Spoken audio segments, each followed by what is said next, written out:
দর্শক একটা ভিডিও আপনাদের সাথে শেয়ার করি।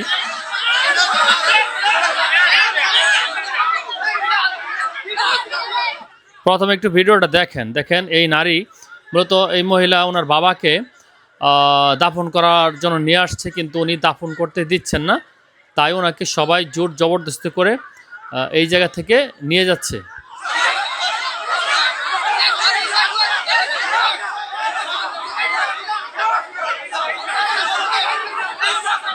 ব্যাপারটা হচ্ছে আপনার জমির জার ধরে আচ্ছা ভিডিওটা আমি রাখি এখানে।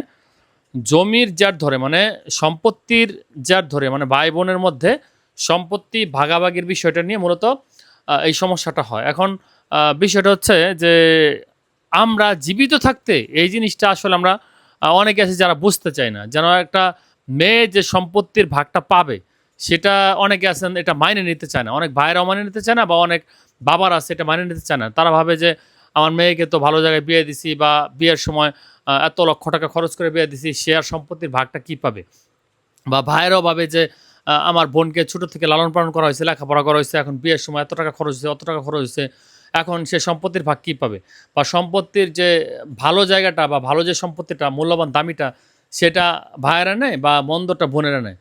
তো মোট কথা কি দেখেন, আমাদের একটা জিনিস মাথায় রাখা উচিত যে এই যে সম্পত্তি সেটা ইসলাম যেভাবে আপনাকে বর্ণন করতে বলছে, বা আমাদের সরকারি আইন অনুযায়ী যেটা নিয়ম আছে বিধি আছে, যেমন মুসলিম আইনে আপনার ভাই পাবে ফুলটা আর ফুলের অর্ধেক মানে একের হাফ পাবে হচ্ছে গিয়ে বোনে। এটা হচ্ছে নিয়ম বা সিস্টেম। তো সেই ক্ষেত্রে যদি আমরা বোনদেরকে ঠকাই, সেই বোনের যে দাবিটা সেটা না মেটানো পর্যন্ত আপনার কিন্তু মরণের পরও আপনি এখানে কিছুতেই আপনি রেহাই পাবেন না। যেমন নাকি ভাইয়ের ওপরে দায়িত্ব, তেমন আপনার বাবা মায়ের ওপরেও কিন্তু একই দায়িত্ব। তো আপনার একজনকে ভাল লাগে, তাকে আপনি সন্তানকে বেশি সম্পদ লিখে দিলেন, আরেকজনকে ঠকালেন। এই যে ঠকালেন বা এটা আসলে আপনি নিজে ঠকলেন, এটা তো আসলে এই ভিডিওতে একটা সিম্বল, কিন্তু এটা একটা সিম্বল সমাজের জন্য। কিন্তু আমরা প্রতিবাদ করি না, বোনদেরকে দেখা যায় এই সমস্ত ক্ষেত্রে প্রতিবাদ করতে চায় না, কারণ লজ্জায় বা একটা পারিবারিক একটা ব্যাপার স্যাপার থাকে, সামাজিক ব্যাপার স্যাপার থাকে। কিন্তু দিন শেষে তার যে হতাশার জায়গা সেটা কিন্তু ঠিকই থাকে। তো সেই হতাশার জায়গা থেকেই কিন্তু আপনি বিপদগ্রস্ত হইতে পারেন, কারণ মৃত্যুর পরে যদি আপনার কাছে কেউ 1 টাকাও পায়, কোনো দাবি দেওয়া থাকে, বা আপনি যদি এই ধরনের যে কি বলে যে অসামঞ্জস্য কাজগুলো করে যান, তাহলে কিন্তু ভাই আপনি রেহাই পাবেন না।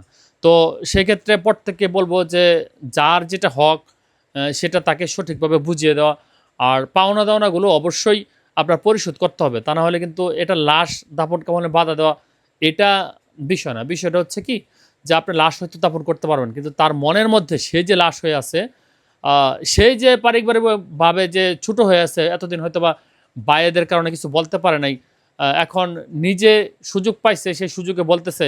তো এই যে তার মনের যে হতাশা, মনের যে ক্ষোভ, এইটা কিন্তু ভাই আসলে আপনি কিছুতে দূর করতে পারবেন না। তো সবাইকে বলবো যে আসলে এই সিচুয়েশন যেন আপনার ক্ষেত্রেও না হয়, বা মৃত্যুর পরেও যেন আপনাকে কেউ দাবি না করতে পারে, সেই জায়গাটা ক্লিয়ার থাকবেন। জি।